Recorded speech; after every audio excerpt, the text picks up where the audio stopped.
அவ்வளவுதான்.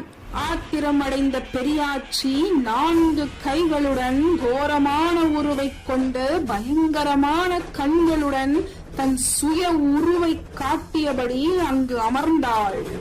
ஒரு கையில் குழந்தையை உயர்த்தி பிடித்தாள்.